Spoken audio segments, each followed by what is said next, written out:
Uluslararası Af Örgütü 22 Mayıs'ta Avustralya'daki ailesine para göndermekten keyfi tutuklanan başka bir Uygur Türk'ü mahkumunun serbest bırakılmasını talep eden bir kampanya başlattı. Örgütün açıklamasına göre bu son dönemlerde serbest bırakılması talep edilen 4. Uygur Türk'ü olduğu belirtiliyor. Bilgilere göre Doğu Türkistan'ın İli Kazak bölgesi Gulca şehrinde ikamet eden ve bir sigorta şirketinde çalışan Mahire Yakup'un 2019 yılında suçsuz yere tutuklandığı ve derhal serbest bırakılması talep ediliyor. Uluslararası Af Örgütü daha önce Şinjan Üniversitesi eski dekanı Taspolat Tayyip, Şinjan İslam Enstitüsü'nde öğretim görevlisi Emincan Said'in ve Bağdat Network'ünün kurucusu Akbar Esad'ın serbest bırakılması için girişimde bulunmuştu.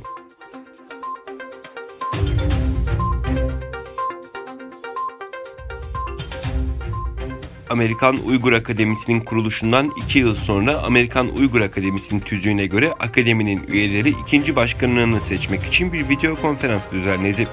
Demokratik ve adil bir seçimde ABD'deki Yale Üniversitesi'nde Profesör Tıp Bilimleri Doktoru Dr. Abliz Abdülkadir, Amerikan Uygur Akademisi'nin ikinci başkanı seçildi.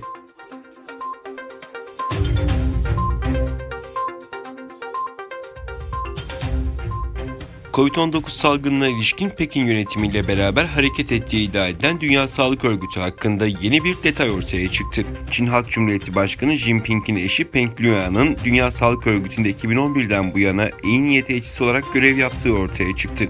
Dünya Sağlık Örgütü'nün internet sitesinde yer alan iyi niyet elçileri listesinde Liyuan için dünyanın en ünlü sesi ve şefkatli kalbi, saygılı bir hayran kitlesine sahip büyük ve parlak bir yıldız tanımı yapılırken Çin Devlet Başkanı Xi Jinping'in eşi olduğu detayı Liyuan hakkındaki bilgiler arasında yer almadı. Ayrıca Peng Liyuan Çin'le yakın bağları olan tek iyi niyet elçisi değil. Çin Merkez Televizyonu gazetecisi olan James Chao da Dünya Sağlık Örgütü için sürdürülebilir kalkınma hedefleri ve sağlık konusunda iyi niyet elçisi konumunda görev yapıyor.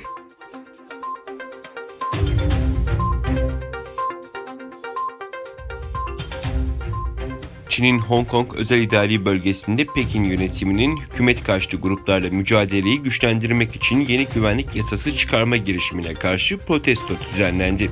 Siyah kıyafetler giyen yüzlerce protestocu ünlü alışveriş bölgesi Causeway Bay'de bir araya gelerek yasa girişimine tepki gösterdi.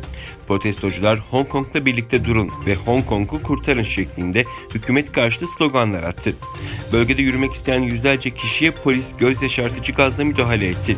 Çin'in Hong Kong'daki irtibat bürosu direktörü Hong Kong'daki hükümet karşıtı gruplara yönelik dış müdahale, bağımsızlık yanlısı güçler ve radikal şiddetle mücadele etmek için ulusal güvenlik yasasının çıkarılması gerektiğini açıklamıştı.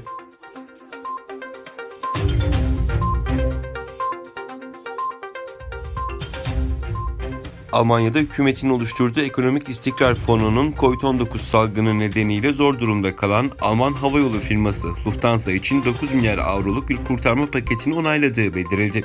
Kurtarma paketinin Alman hükümeti tarafından şirkete sermaye takviyesini içerdiğinin belirtildiği açıklamada Ekonomik İstikrar Fonu'nun her biri 2,56 avro nominal değerde şirketin %20'lik hissesini devralacağı ifade edildi.